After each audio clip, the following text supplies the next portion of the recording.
蓝忘机看着便有些感慨，果真不管是人还是动物，作为母亲本能的就想护着自己的小崽崽。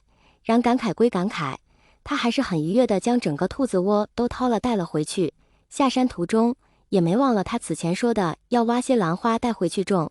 两人到家时已经过了午，魏无羡怕饿着蓝忘机，甫一到家便钻进了厨房。蓝忘机将带回来的兔子放在院内，随他们自己蹦跶，自己去了杂物间寻了把小铲子出来，准备将兰花种在院子的墙角。兰花味道很好闻，清新淡雅，细闻还带了点微末的干。蓝忘机将裤腿往上扎了扎，自个蹲在墙角，吭哧吭哧地挖坑种兰花。魏无羡最后一道菜出锅时，蓝忘机拍了拍手，直起身，满意的看着自己种在墙角的一排翠绿魏婴：“你快来看，兰花我种好了，是不是整个院子都好看了不少？”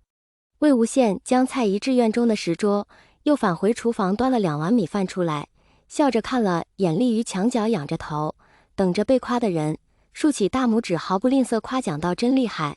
这花一种，整个院子都鲜活了起来。”他是个不爱侍弄花草的，院中除了本就有的一棵树，什么绿植都没有，他摆放的东西也不多，整个院落看着空空荡荡的。如今整排兰花一栽，呼吸间都是雅淡的味道，整个看过去，于风中摇曳的枝叶花朵，让人不自觉就放松了下来。快洗洗手，准备吃饭了。蓝忘机2、3步走至桌前，垂眸看着桌上的菜肴，吸了吸鼻子，夸张道：“魏婴，好香呀！香你还不快去洗手！”魏无羡笑着催了他一句，下意识想揉揉他的头，看了眼手里的碗筷，只得作罢。蓝忘机哼哼唧唧地睨了他一眼，眸光软软的，看起来没什么杀伤力。知道了，知道了，你不许催我。魏无羡好笑地摇了摇头，将碗筷一一摆好。蓝忘机边打了水，边回头同他说：“魏婴，一会我再给兔子砌个窝，你说要不要搭个棚子？”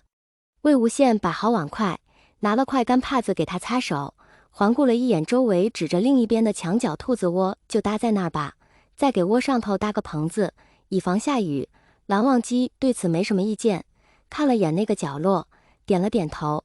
进食过半时，忽又见魏无羡指着院落的那棵树，笑着同他道：“我再在那儿给你搭一架秋千如何？”蓝忘机下意识偏头看向那棵延伸至外头的树，没说好，也没说不好，只默默加快了咀嚼的速度。院子里传来一阵噼里哐啷的声音，间或伴随着2人的交谈声。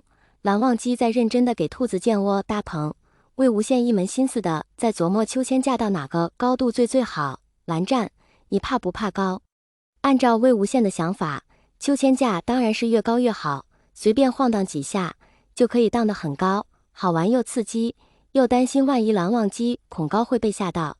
想象了一下小公子闭着眼紧紧拽住秋千绳哇哇乱叫的场景，他抿了抿唇，竟隐隐有些期待，只他到底还是心软了。小公子只要开开心心就好，其他的就还是算了吧。蓝忘机手里拿了把小锯子，正在锯一块木板，闻言也没回头。我不怕高。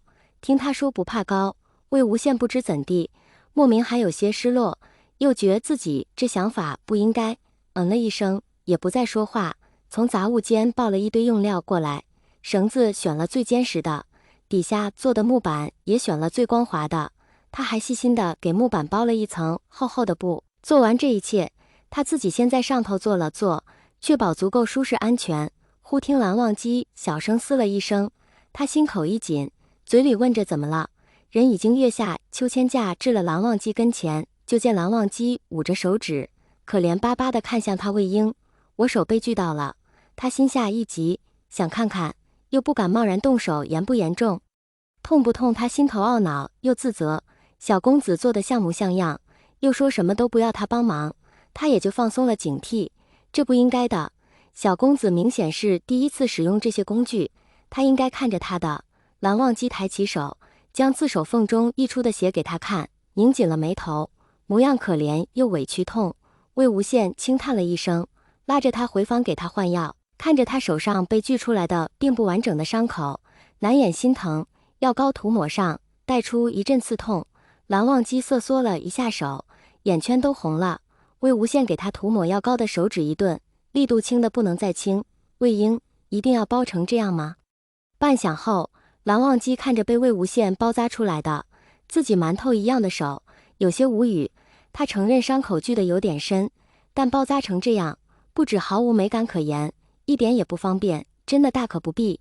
魏无羡指了他想扯开包扎的手，满意的盯着自己包出来的馒，不是包出来的手蓝湛，你不觉得这样很可爱吗？蓝忘机举起自己的馒头手，左看右看，上看下看，前后左右都仔仔细细看了一遍，很诚实的摇头没有，一点也没有。指他到底也歇了扯开重新包扎的念头，不为别的，就纯粹不想再疼一遍。虽说他觉得包得很丑，但也不是不能接受。他这会正坐在魏无羡架好的秋千上，一只手拽着一侧的绳，双腿用力，整个身子便在风中荡来荡去。魏无羡接手了他建窝搭棚的活，正拿了锤子，背对着他，一下下将木头网的抵打。魏婴，我是不是很糟糕啊？看了一会，蓝忘机不免有些沮丧，他好似什么也没做成，想帮忙做饭，把厨房弄得一团糟，还烫伤了手，想给兔子搭个窝，又伤了手。魏无羡笑看了他一眼，停了手里的动作，指着墙角一排兰花认真反驳，不糟糕，很厉害。你看墙角你种的兰花多好看，整个院子都是香的。蓝忘机情绪来得快，去得也快，使劲吸了吸鼻子，灌了满鼻的兰花香，又高兴了起来，跳下秋千架，就要去井里打水喂鹰。我刚刚都忘了给他们浇水了。魏无羡本想阻止，转而一想，又随了他去。浇水也不是什么重活，蓝忘机也有分寸。他自井里提了水放置在墙边，拿了把小勺子给蓝忘机。蓝忘机愣了愣，看着手里的小勺子和耳边魏无羡叮嘱他，水浇完了就喊他的话哭笑不得。魏婴，我提得动，你手受伤了。魏无羡这话说的不容置喙，他私心里是不想蓝忘机做任何事，若是愿意，他甚至可以去屋里睡一觉。他也知蓝忘机不会愿意，是以这话他就没提。他要浇水就让他浇，提水却是万万不能。可我只伤了一只手，我还有一只手。蓝忘机总觉魏无羡拿他当小孩子，提水而已，于他而言根本就不费劲。我知道你只伤了一只手，且还伤的是同一只，烫伤才好，又添具伤，他都不知是不是该说那只手过于多灾多难了。那你还……我这不是怕你疼吗？你乖，听我的，好不好？蓝忘机觉得魏无羡这话说的有点犯规，什么你乖，他才不要乖，嘴里嘀嘀咕咕的反驳，手上却很诚实的拿了小勺子，一勺一勺的给花浇水。眼见着桶里的水见了底，他纠结了一会，还是扬声道：魏婴，水要没有了。魏无羡哎了一声，唇角笑意拉大，他就说他的小公子很乖。很乖的吗？很乖很乖的小公子这会正在闹脾气，准确来说该是在生闷气。虽说这种闷气于他而言似乎来的毫无缘由，